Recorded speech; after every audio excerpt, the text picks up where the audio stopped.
Hello అండి, అందరికీ praise lord. November 28 ఎడారిలో సెలయేర్లు ఉన్నామా? ఉదయ సాయంత్రముల ఉత్పత్తులను నీవు సంతోషభరితములుగా చేయుచున్నావు. కీర్తనలు 65:8. ఉదయం పెందలాడే లేచి కొండ మీదకి వెళ్ళి దేవుడు ఉదయాన్ని ఎలా తయారు చేస్తాడో పరిశీలించండి.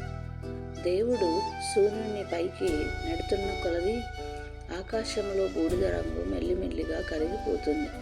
అన్ని రంగులు కాస్త కాస్త అక్కడక్కడ ప్రత్యక్షమవుతాయి. అవన్నీ క్రమంగా మిళితమై ఒకే ధవళ కాంతిగా మారే వేళకు సూర్యబింబం ప్రత్యక్షమవుతుంది.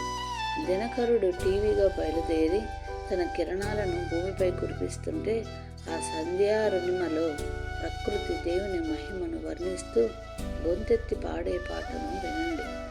సంధ్యకాంతుల కెంజాయలో మంజుల స్వరం ఒకటి విన్నాను. దినమంతా నీతో ఉన్నాను, సంతోషంగా ఉండు.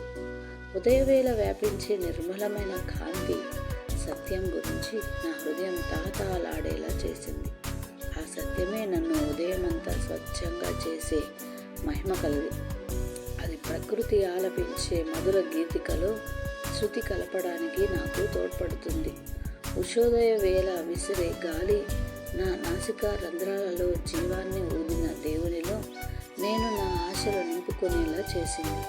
ఆయన తన ఊపిరితోనూ తన మనస్సుతోనూ తన ఆత్మతోనూ నన్ను నింపి ఆయన ఆలోచనలే నేను ఆలోచించేలా, ఆ జీవితాన్నే నేను జీవించగలిగేలా, అందులోనే నా బ్రతుకును నిలుపుకొని మహిమను పొందగలిగేలా ప్రార్థించేలా చేసింది. దేవుడు ఇచ్చే ఉదయాలు రాత్రులు లేకపోతే మానవ మాతృలం మనం ఎలా బ్రతకగలం? రాత్రికి పగటికి మధ్య వేగు చుక్క పొడిచిన వేళ, నీడల జాడలు నిశ్శబ్దంగా కదిలిపోతున్న వేళ, ఈ దినం చేయవలసినదేమిటని నీ గదిలో ఏకాంతంగా ముచ్చటగా ఏసుతో ముచ్చటించు.